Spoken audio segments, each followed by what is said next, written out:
In this clip I'm going to talk to you about how you deal with roots and square roots and how you differentiate them. Right, let's go straight into an example. F of x equals the square root of x. You need to really know, you need to really be confident with your laws of indices, okay? Because this here, square root of x, you should know by now can be rewritten as x to the power of a half, right?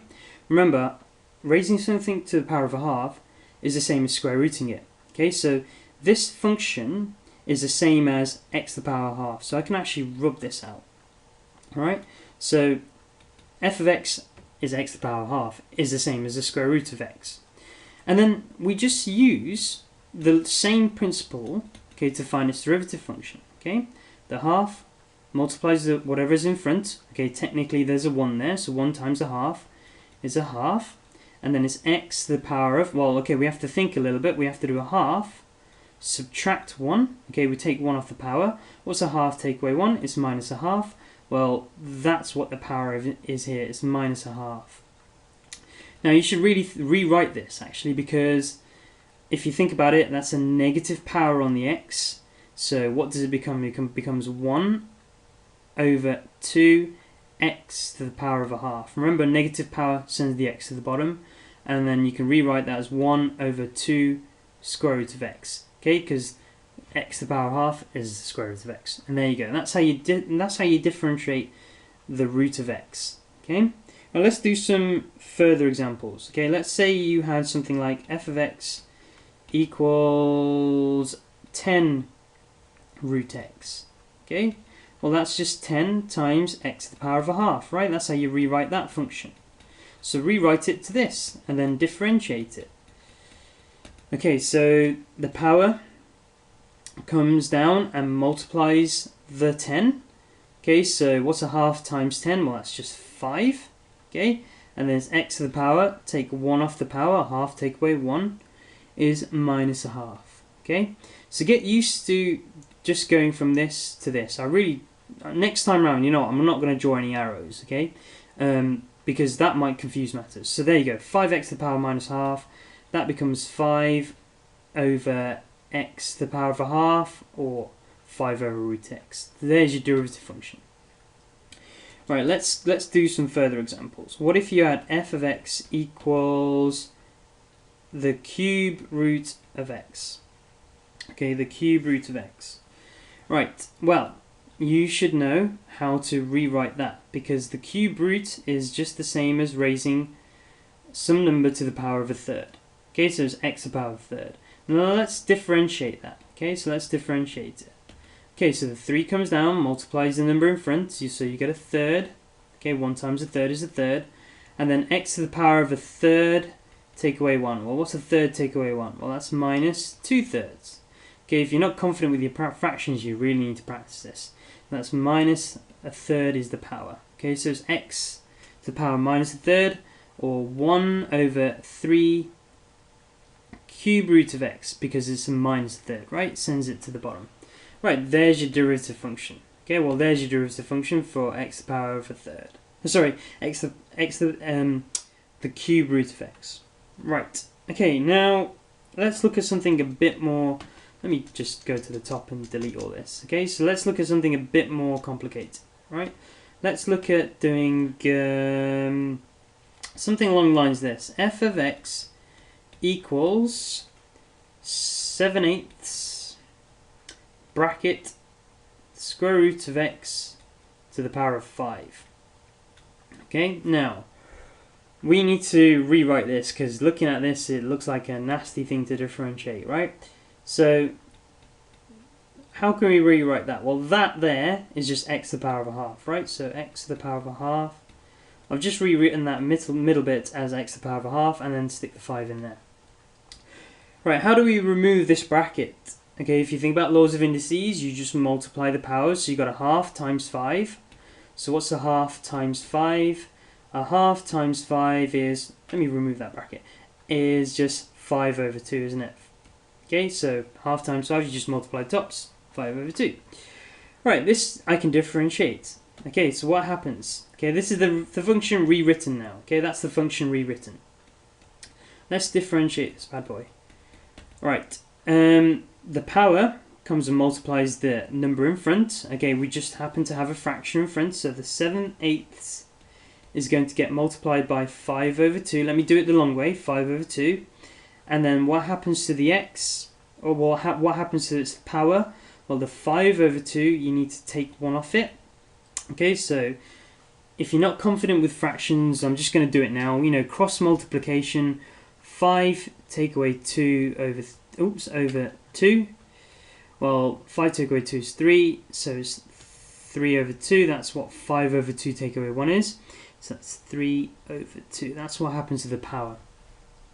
Okay, and then just multiply the fractions in front. So 7 times 5, it is 35 over 16, x to the power 3 over 2. Right, there you go.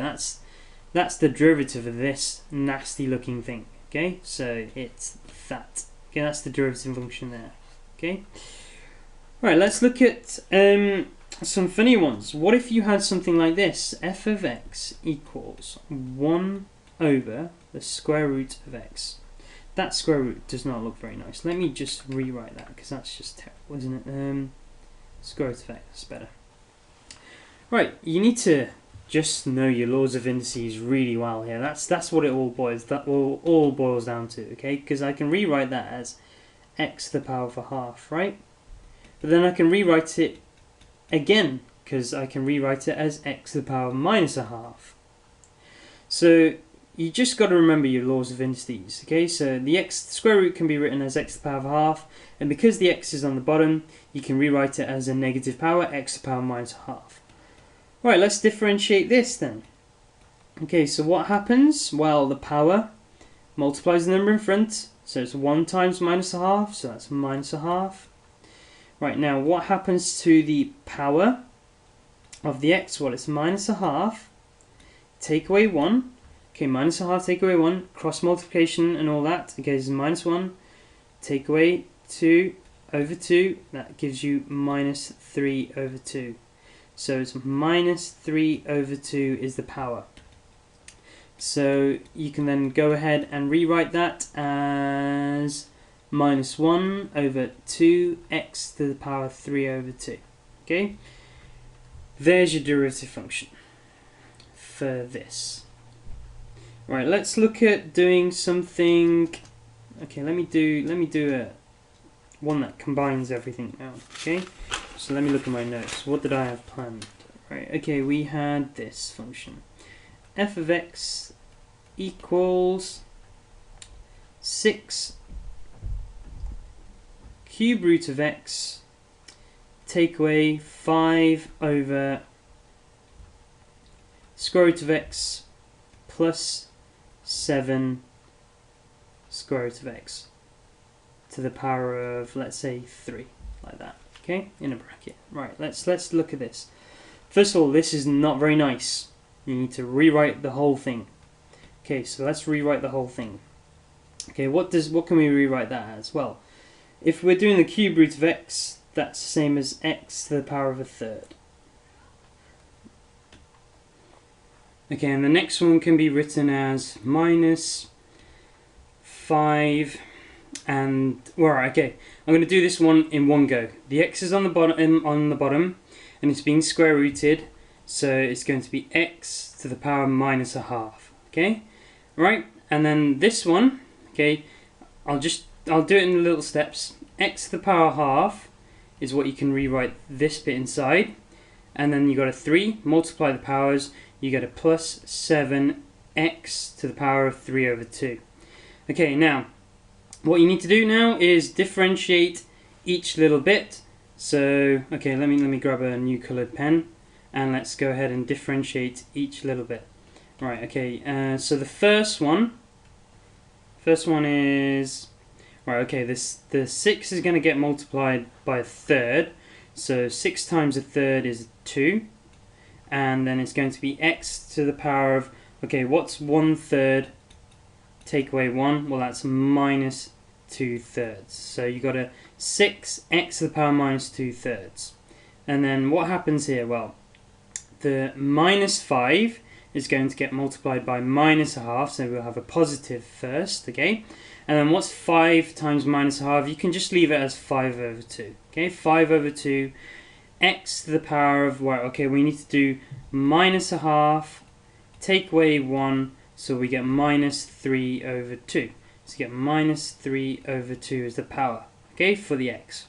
Right, what happens here? Well, first of all, the 7 is going to get multiplied by 3 over 2. Okay, so the 7 is going to get multiplied by 3 over 2, and that's going to give you 21 over 2. So we're going to get plus 21 over 2.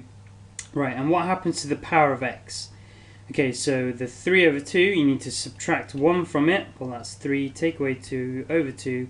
That's going to give you 1/2.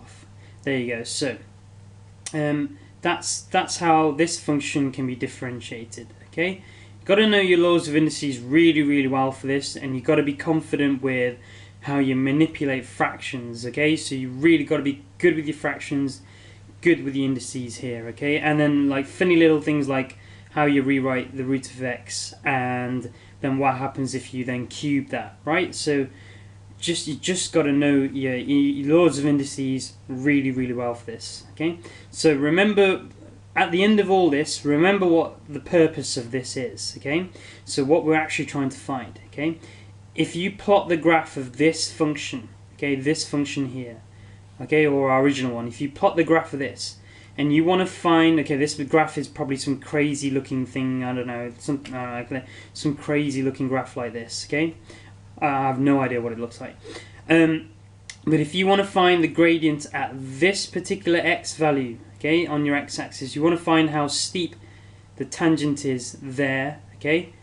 You take that x value and you bung it into the derivative function. So we need to find out what that derivative function is, okay? So you want to find the gradient at one particular point for this function, you got to find its derivative function first, and then stick the x value in that, and it tells you how steep that tangent is at that particular point. Okay, so how steep it is there. So, and then that's how you differentiate these functions. So, you know, practice this skill. You really, really got to practice it. If you want to do some of your own, okay, I can make suggestions where you can get some really good questions. I'm going to put some at the end of this YouTube clip, so look at the file at the very bottom of the page and download it and try some on your own. Okay, but you've really got to practice this skill, and you got to nail it, right? You got to know it inside out. So practice it until you get maybe 100%, and then we'll look at some trickier ones in our next clip. Okay, so some trickier ones.